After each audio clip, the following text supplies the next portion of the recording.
Hello, phone booth fighting listeners, and welcome to another episode of the podcast. A big one. We got some breaking news, an update on the career of the legendary half of this podcast, that guy over there on the right of your screen, Frank Mir. Hey, Frank. How's it going, buddy? Always well. I'm going to let you tell me how it's going because you got a new job. How about that? Yeah, looks like I'll do some bare knuckle fighting. I've been interested in it when I first saw it come out, and I really think it's a cool sport. I'm really, enthusiastic about attempting, going at it, and it adds another element to my training and keeps me interested in martial arts, and then also I'll be doing commentating for them. But I don't have to be exclusive. That was one great thing about the contract because working with the bare knuckle guys is they were open to me still doing stuff in the MMA and grappling world. You've been talking about this for a while. Now, first of all, let's clarify. This is BKFC, right? Right.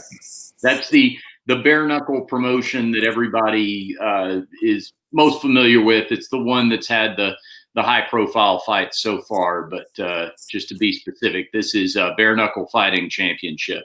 So you've been, well, first, I guess, before we get into the fact that we've talked about this on the show for a while and your interest, tell everybody how this deal came about, especially in the COVID era where it's not always business as usual for combat sports. How did it come together?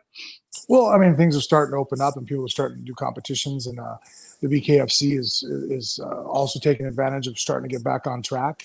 And so, I just basically notified them that I was interested. And then, I think now, especially at my age, sometimes people don't know if I still want to, continue on fighting. And so I made sure it was known that I did, and I also would like to commentate.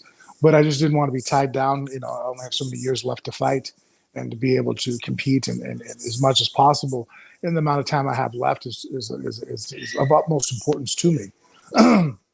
So, I've been very intrigued with the bare knuckle fighting. I think that, I've been kind of, dabbling in it in different promotions, of talking to them and seeing what would be available, of competing. Because as far as the competition goes, I think that you have to be a much more precise striker. I think there's so many things involved that really isn't just boxing. It's not MMA, obviously, because of no knees or kicks or takedowns or submissions. But it's not just boxing either. It's very old school and very much, I think there's a lot of stuff to open up technique-wise within that has me really interested. How quickly are you expecting to get a fight? I went to their website, and I think they're promoting an upcoming card. I don't know what they told you as far as timetable. Basically, it was kind of on me. And right now, I just, because of the COVID, I've just been getting back in shape as far as fighting-wise. Obviously anybody who follows my social media knows I've been lifting the whole time and doing what I could. But up until, August, having training partners was kind of difficult, and getting in the gym. And even now, it's still not normal. But at least people are still training for fights, and organizations are putting on shows. So there's guys in the gym to train with and roll with and move around with. So that being said, it's getting easier to get back in shape. And once I feel, my weight's within where it should be, and, I'm close to, then I'll start talking about scheduling a fight.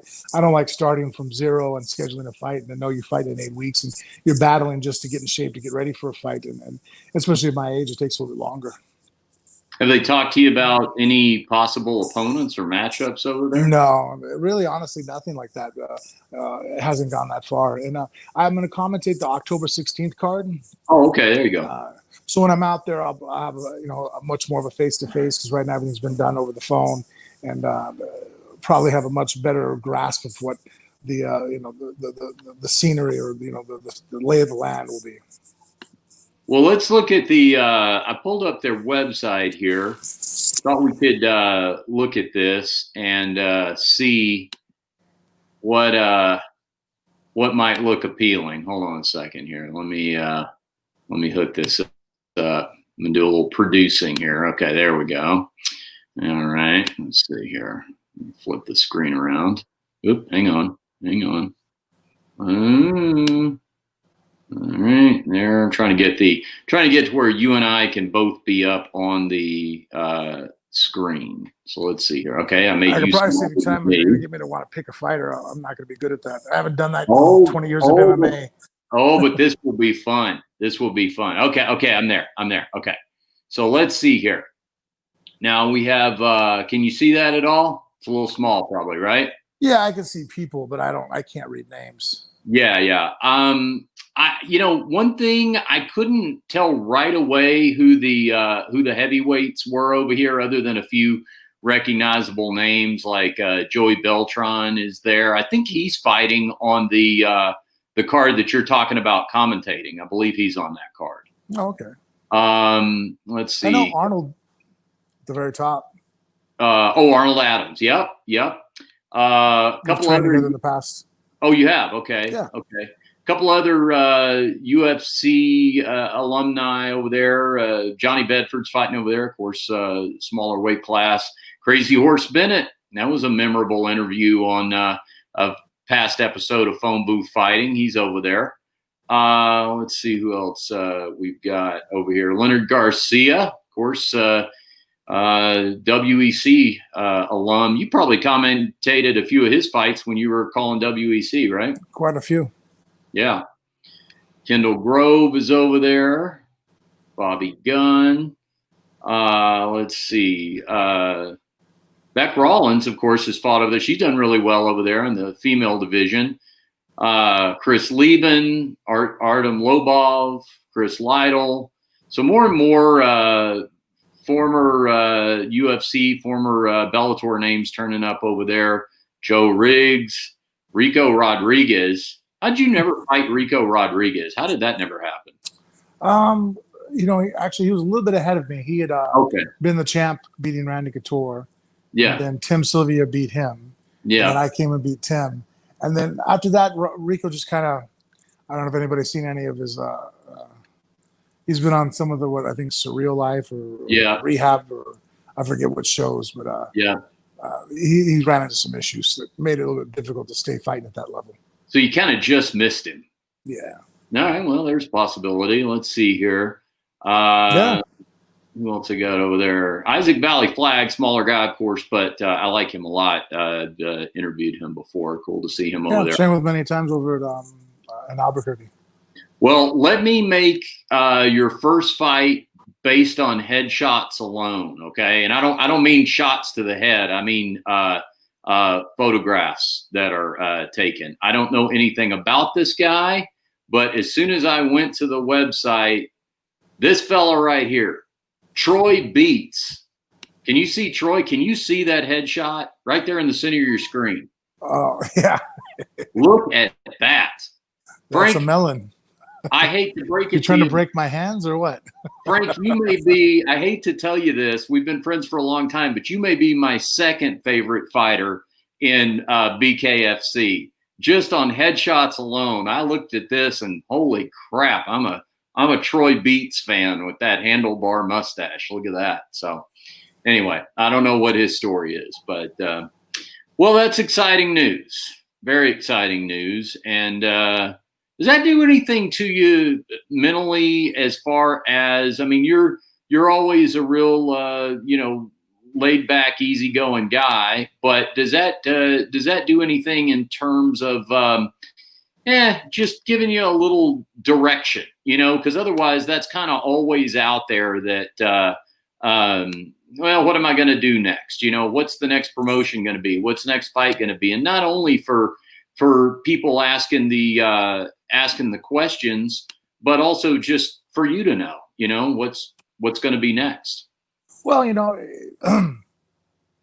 here's the thing that I tell everybody, and that's probably why even right now I'm looking for areas to for my next, phase of my life to still be somewhere in the martial arts world, whether it's, helping out train, bodyguards or do military personnel. I like to train. I like to be in the gym. I like fighting. I like martial arts. And so, one thing that it's always, that's benefited me in my life, that's why it's accelerated my development, is that I've been paid at a very early age to be a professional fighter. And so me going to the gym is going to work. It's almost the same as if, a political correspondent is obviously going to know more about what's going on with politics because that's their job. They're getting paid to research and look things up and investigate. Whether your average person, whether they're, a lot of people like to go to the gym, but it's on top of everything else they have to do. So, with this, it extends my longevity of being able to still justify going to the gym all day long. Like I get up in the morning and, sit around the house, and I only have a couple hours where I have to do any kind of errands or menial work. But once 11 o'clock hits, I get to jump in the truck and I'm doing martial arts or weight training all the way until 3. Then I pick up cage and I get home and I shower and I have this amount of time. And then I go back to the gym at night. And now it's time to coach Bella or work on something at that point. So that's my lifestyle. Now, that's only able to work out because it pays me to do it. Somebody else would have to be like, hey, someone else's wife might be like, this is great. I'm glad you're enjoying yourself, but we got to put food on the table. You have to go to work, And so signing with the BKFC has enabled me just to continue on that, looking for the next ability to keep paying for my training so that I can constantly push myself as a martial artist and do what I love to do. It's funny because people keep coming up to me and asking like, oh, you're still fighting. Like, why? I'm like, dude, there's guys older than me right now that are paying money to go train at a gym and then paying money out of their own pocket to go to competitions. Because as human beings, I think some of us really like to do that. And I just happen to be lucky enough that people pay me. And so it's not as far-fetched or as crazy as I think some people might think it is until they really break it down. I'm like, look in the gym right now. Look at how many thousands and millions of people around the world right now are in a gym hoisting weights up off the ground. They're doing unpaid labor. In fact, if anything, they paid the person to lift up the weights and move them around because they enjoy it, and they enjoy the benefits and the lifestyle. And so, that's where I'm at in my life. It's a great point. I've been thinking about this more and more lately. I think just because I passed a birthday milestone this past week, but I started thinking about I've been thinking about it a long time, but just the idea of you look around at life, just people you encounter every day, people you work with, just in your everyday life. And you start thinking about, okay, who's really winning at life? Who really has gotten themselves to a place where they can do because everybody's got to work, where they're doing something that they enjoy doing, or even under some set of circumstances, they would be doing for less, maybe even no money. And boy, that's a short list when you start looking at it. The vast majority of people, I think at some point in your life, it's even accelerated when you have kids, get married at an early age, that kind of thing. But you start looking at your life in terms of your real life, in terms of 2-day weeks, well, I got to sign 5 days of my 7 out of the week over to somebody for a paycheck. And then I'm just going to go through the grind and go through the motions and get done just in time to go to sleep and get up and do it again. And I'll just live for Saturday and Sunday or whatever those days off are. And that's those are the lucky ones. Some people don't get 2 days off. Some people are holding down 2 jobs at a time. But you know what I mean? You start looking around at the people going, okay, who's really winning at this game of life, and not literal wins and losses like in the sport of MMA, but just who can call themselves successful at this so far. And it's a short list, and that's I don't mean to sound like the guy handing out the participation trophies, but I mean, you're all winners at that point. If you can get to that place in your life, despite what a win-loss record says or anything like that, it feels to me like the older I get, the more that's how I gauge success. And it sounds like you kind of feel that way too. 100%. Yeah. You look at the people that are happiest, they're doing what they love and they happen to figure out a way to get money out of it. I think, your life is really measured by time. I think that's the most valuable commodity. So if you're spending your time doing things you're unhappy about, you're wasting your life. Yeah. All right. Well, Frank Mir is headed to Bare Knuckle Fighting Championships, non-exclusively. So if you want to book him for your next event, he is still contractually available. Speaking of Frank, here's a plug. A friend of mine texted me. Dog, you remember Dog from L.A.? He went to the Hollywood Forever Cemetery with us. Oh He yeah, lived yeah. right across the street. My friend Dog. He texted me and he said, I am fascinated with celebrities doing cameos. And he was going through the cameos and looking at them all. And he said, here's Frank. He said, Frank's available on Cameo. And he said, does Frank enjoy doing cameos? And my first response was, well, I didn't know he was on it. And two, I will ask him when we tape the next episode of the podcast. So first of all, for your special occasion for that Frank Mir fan in your life, head to Cameo and get signed up with Frank to tell your father-in-law happy birthday or whatever. But what about this, Frank? I mean, everybody's doing it, but what? I didn't know you had the side hustle going.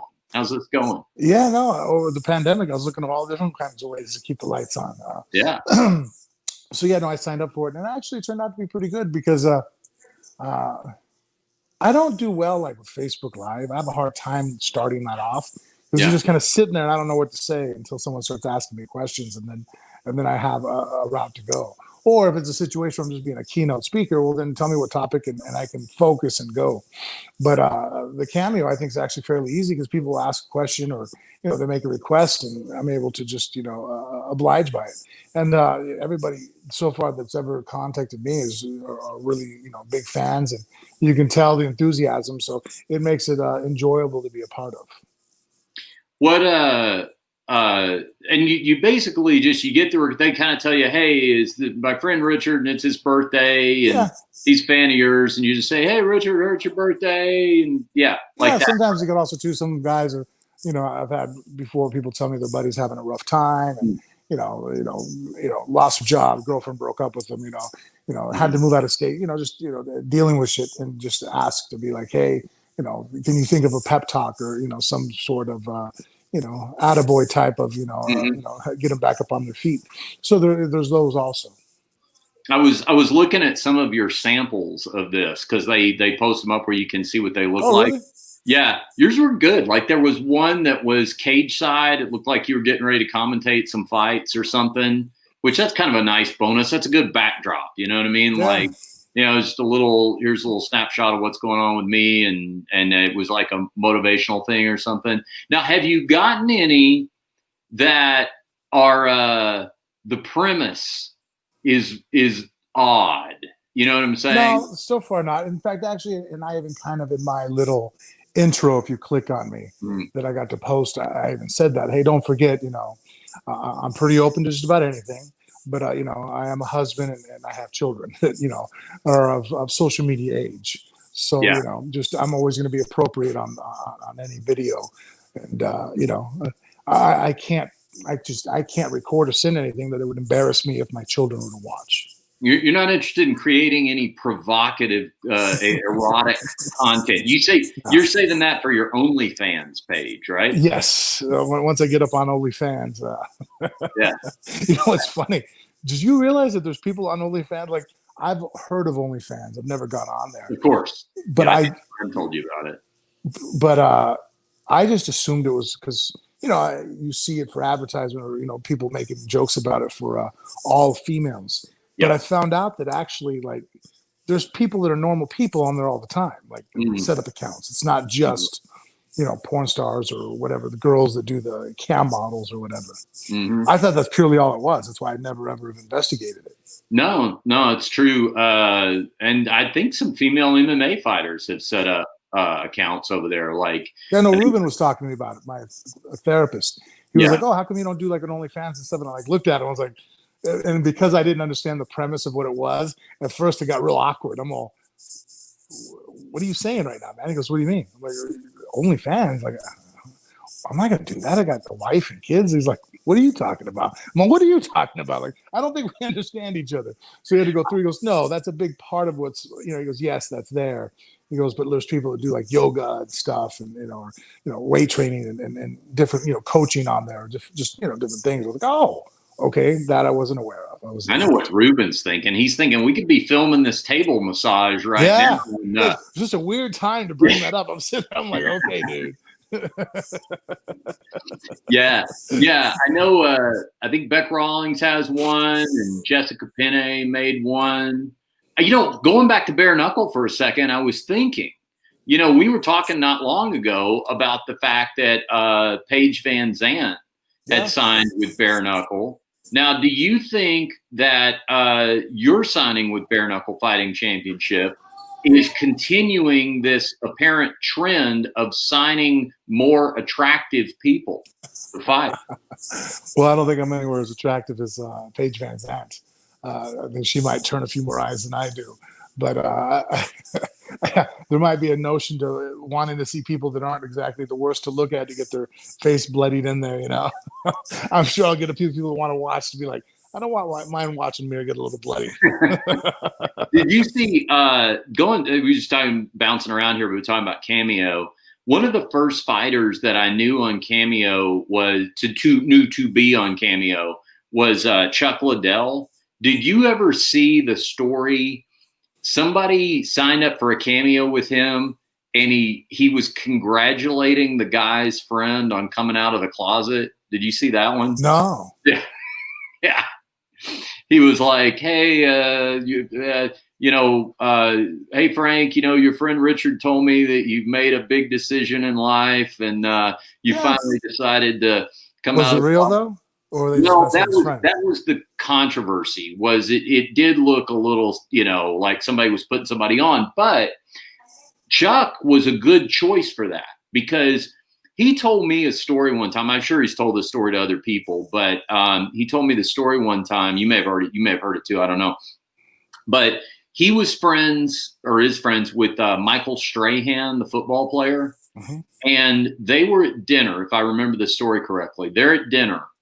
Michael Strahan goes up to go to the bathroom and leaves his phone on the table. Chuck takes his phone and I guess could see that he had just been texting his agent, Strahan, or whatever, like that was a text. I think I remember this. Okay, yeah. Yeah. And he texts him from Michael Strahan's phone that he's decided to make an announcement that he's gay and he's going to hold a press conference, something like that. And he said by the time Michael Strahan gets back to the table, the phone starts vibrating. It's the agent calling. And at first he's just, I'm eating, I'll call him back later. And he just keeps calling like he wouldn't stop. He's like, damn, have I been cut? Like, what's going on here? He finally takes the call. And so Chuck got to see it all happen live. That's funny. That's funny. Yeah. I like shit like that. I like good practical jokes like that where no one gets hurt. Yeah. How about if somebody approached you on this one on Cameo? Tell me if you do this. What if somebody was going to break up with their boyfriend or their girlfriend and they wanted you to deliver the bad news? Oh, that's rough, man. I think my initial response is I probably don't want to be involved in hurting somebody. But at the same time, if I could maybe be there to help reconcile some emotions, but I feel like that's kind of an important role for one of their buddies, a friend to be there, to be the bearer of bad news and also somebody to lend a supporting hand to deliver it, I guess as long as they allowed me to do it upon my way. Yeah. But if they wanted me to be an asshole about it, I'm not an asshole, and I'm not going to mess with people's emotions and not take advantage of somebody who's already getting their heart broken and you're going to go ahead and, make a parody of it or a joke. Nah, that's not my style. Maybe you could do the please give him a second chance. Yeah. I guess I have to find out what they did wrong the first time. I'm just selling for you. I'm just pitching ideas out there. People can get creative in their own minds and hit Frank up at Cameo. All right. So interesting. You mentioned a minute ago something about journalism and political correspondence, and that's what they do for a living, and all that sort of thing. Did you see the story this week? This has definite MMA tie-ins. Did you see the story about Joe Rogan and his podcast? Well, I know that he had to apologize because he's made some claims that were, he kind of spread some misinformation about the California fires, I believe.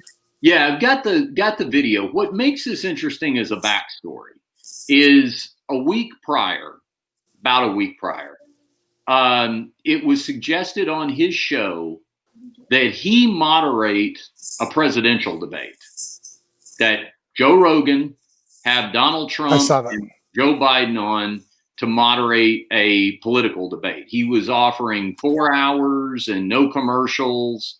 And Donald Trump immediately responded and said, yes, I'm in.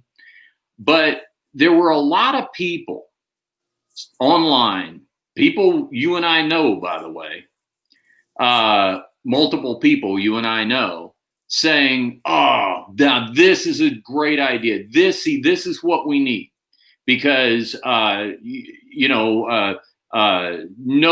softball questions and just the facts. Joe's going to get to the bottom of everything and they won't be able to dance around issues. This is exactly what we need. I don't know what you think when you hear that. When I heard that, I immediately said that is absolutely ludicrous. That is absurd. People who moderate presidential debates do it for a reason, just like you were talking about a second ago. Those are their jobs. They're journalists. And any kind of entertainer has no business moderating a presidential debate. Not only Joe Rogan, but not Mark Maron, not Adam Carolla, not Oprah, not Kanye West, not anybody that's just and it's fine to be an entertainer. And I understand that people like Oprah have Michelle Obama on their show. Joe Rogan had Bernie Sanders on his show. If Donald Trump wants to go on a show, that's fine. I know Donald Trump's been on Adam Carolla's show. I'm not talking about that. That's something that always happens in the course of political campaigns. But when we're talking about actual debates, that this moderator is going to pose questions, and more importantly, when the politician attempts to skirt the truth a little bit, the moderator's got to be sharp enough to fact check them on the spot and say, wait, no, not true, and here's why. That is not the bag of an entertainer.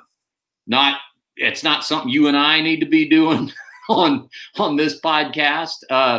And I don't think it's anything that any other entertainer should be doing. And I think the facts of what happened this past week with him and his controversy bear that out. Now, before I play those clips, though, I want to know your thoughts about it. Yeah, I have to agree with you. I think that, look, the president of the United States is a very important role in any of the debates are extremely, they're essential, to what a lot of people are going to, undecided voters are going to swing one way or the other. So I think having a moderator that really knows what they're doing, so that way it doesn't hold back either candidate, I think is really important.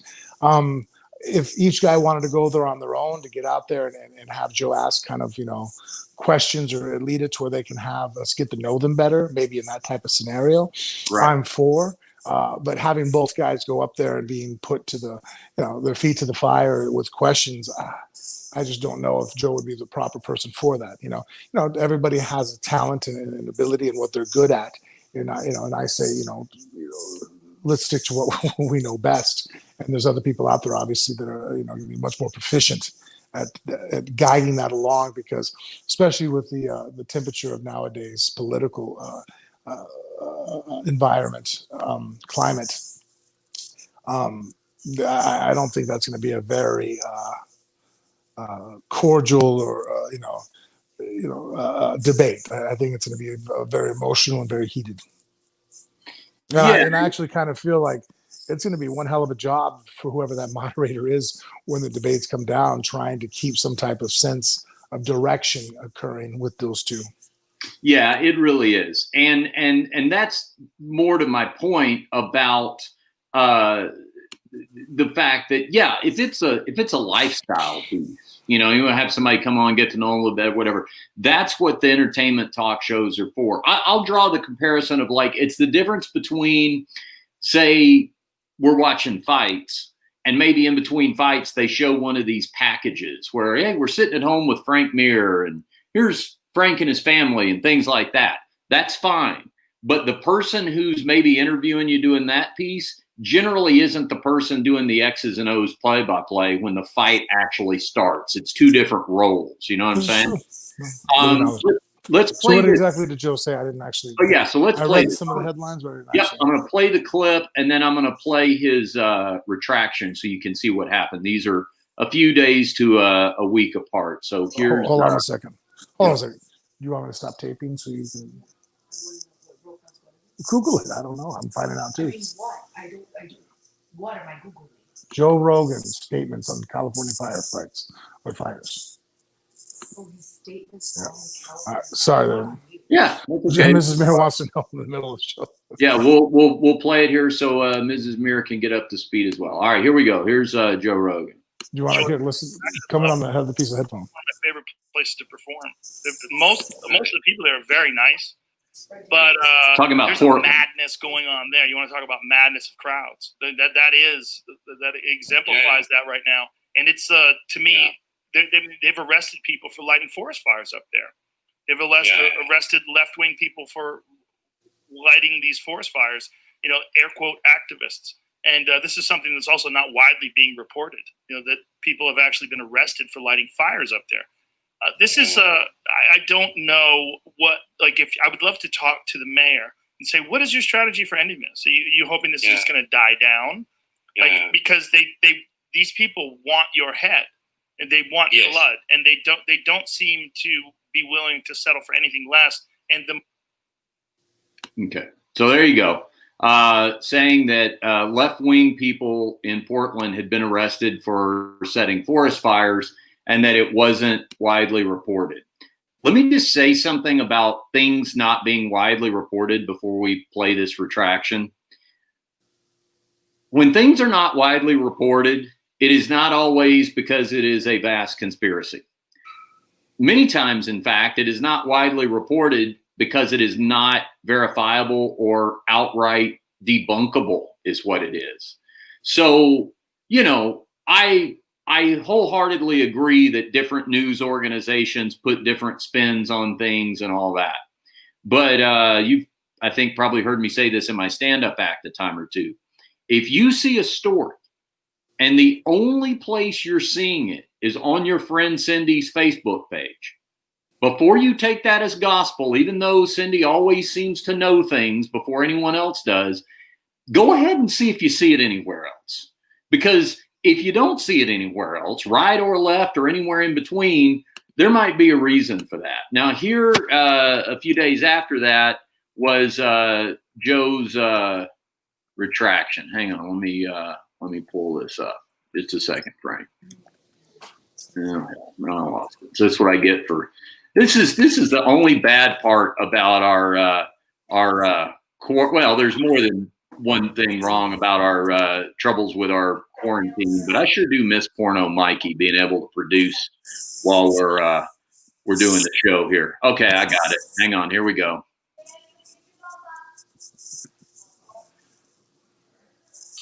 All right, hang on. So this is a statement that Joe put on his Instagram explaining his mistake. Here we go. Hello, everybody. I need to make an apology and a retraction. I said something on the podcast with Douglas Murray about people getting arrested for lighting fires, and I got duped. It's wrong. There was one guy who got arrested for lighting fires somewhere else, and someone sent me something about people getting arrested for lighting fires in Portland, and I said it without looking into it. It's very irresponsible. I didn't check. I made a mistake. I fucked up, and I'm sorry if I duped you as well. There's nothing I can do about it now. It's out there, but it's definitely a mistake. My apologies. And I will take this into consideration, certainly, when I say things in the future. I know it feels very irresponsible of me. I don't take it lightly. I'm very upset with myself, and I apologize to you as well. Sorry. Okay, Frank. Now, to his credit, you know, that was awesome. Yeah, just owned it. You know, I got no problems with the way that he took responsibility for that. And No, I mean, we all screw up. I wish half of us took as much responsibility Sure. as that. But here's my point. That's fine for your podcast. You can't have something happen in a presidential debate and then days after the fact, the person moderating that debate say, well, you know what? One guy sent me an email link and I just read it and I didn't research it. And now I'm sorry I said that. I mean, you just don't have, you're not afforded that level of margin for error doing something like that. Podcast, fine. Entertainment program, whatever. But that's the difference. And so, well, I mean, if you told me that, I didn't know this controversy was going to happen right last week. Yeah. But when I saw that about people saying, oh man, that'd be awesome. Like, I'm sure there's people who think it would be awesome if we moderated a debate. And not that I wouldn't enjoy interviewing candidates, but see the difference between doing something like that and, oh, I'm just as good as any other network journalist in being able to do something like that. I'm just saying there's a difference in the standard, and I think we ended up getting it proven out about less than a week later. Well, and I think that really, I mean, Joe is he touches on every topic. Mm-hmm. The guy is just, it's really a conglomerate of different, areas and whatnot. If you told me Rogan was going to take the next 3 to 6 months off and study and focus himself in the political arena so that he would have a good understanding to be the moderator, then I would probably be more like, okay, that's much more plausible. It makes much more sense. And I think that's what I was trying to say before, where if you get paid, I mean, it'd be like someone trying to walk in the gym that trained, and they like to do CrossFit and they do this, they do something. I'm like, hey, can we spar? And really expecting to do well. It's like, well, you dabble, but I'm an expert in this. Where I think that's where Rogan would get himself in trouble for any type of moderation in that area. It's like he might dabble as much as the rest of us, and I think he has, a good understanding of politics for a normal law-abiding citizen that the rest of us have. But I think that there's a much deeper level that people that are experts in their field possess. That to say otherwise would just really be, it'd be a football player trying to go over to rugby. Could he do well? Yeah. Is he going to be as good as a top level rugby player? No. You know what I mean? Like, we see it all the time in mixed martial arts. People have areas that they have a proficiency at, and that's their wheelhouse. And that's you want to stick to your strengths as much as possible and protect your weaknesses. So when it comes to picking a person, to do something, I'm going to pick the person who that's all they do every day, all day long. If I'm going to get someone to fix the plumbing to my house, there's lots of guys that know plumbing and know electricity and know plaster, and they know all the different areas of the house. But I'm going to hire a plumber that's all he does from sun up to sundown is he fixes pipes. He knows plumbing. Not the other guy might not be able to fix a problem, but I know that there might be a problem that arises that only the complete expert is going to be able to fix. Well, yeah. And also I think that's relative to the plumbing problem you're having. If it's a little drip in the faucet and you just need a new washer put in there, maybe the handyman knows how to do that. But if it's going to involve going into the wall and pulling the pipes apart, like an election year presidential race is, you're going to need an expert. Yeah, I mean, this is kind of a big deal. And that being said, the only reason, and again, I'm not taking away from Joe. Joe's a very smart guy, a stand-up comic. But it'd be like, if you told me the moderator who they pick ends up wanting to dabble in some comedy, would he be able to get up on stage and follow Joe's act? I'm like, probably not. That's what Joe does for a living, That's his, probably one of his strongest areas is his stand-up routine. And so to go out there and battle with a guy who that's where he puts a majority of his effort and time in, to me, it almost kind of, it takes away from. It's like, really, you think that with a minimal amount of effort that you are that gifted that you're going to go out there and stomp on a guy who that's what he does every day, all day long? Like, come on, it's silly, I mean, the bravado or the egotistic, the ego involved in that is just beyond my comprehension. Yeah. Well, and I think it's fandom, and it's nice to have fans like that think, oh my God, you could do anything, Yeah. But I think a lot of times because you really enjoy someone in a certain space, and Joe's as good as it gets if you're measuring actual financial success by podcasting and that sort of thing. I mean, he's built an incredible brand, but I think sometimes because people see that, they make them, and they're such a fan of that, they make the mistake of then going, well, he'd be able to rise to the same level of success at anything he would just immediately jump into.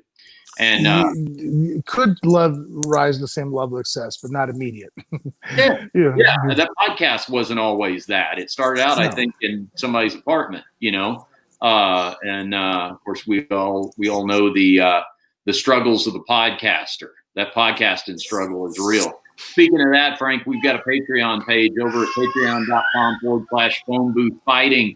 That's where you're going to get our premium content. We throw up some premium content for you guys over there, and there's also some little perks and rewards for signing up with us over there, and that helps keep this little engine running because it does cost money for us to do this. So we'd appreciate you checking out patreon.com/phone booth fighting. And then over at our flagship website, phoneboothfighting.com, Frank has some links up there to some sponsors. You want to tell everybody about that, Frank? Yeah, look, American CBD has really changed my life. I stand by their product wholeheartedly. So click on the banner and be able to expose yourself to that world. Also, too, if you the Amazon banner is no longer a thing, right? What's up with that? I don't know. We'll talk about it afterwards. Yeah, I think it's still up there, but Jeff Bezos is currently at odds with us, and we gotta get him on the horn and see if we can straighten this thing out. Maybe you throw him a free cameo or something, and I'm sure you can afford it now. Yeah. All right, check out phoneboothfighting.com for the promo codes for all that. All right, for Frank Mir, I am Richard Hunter, and we will see you right back here next time on Phone Booth Fighting.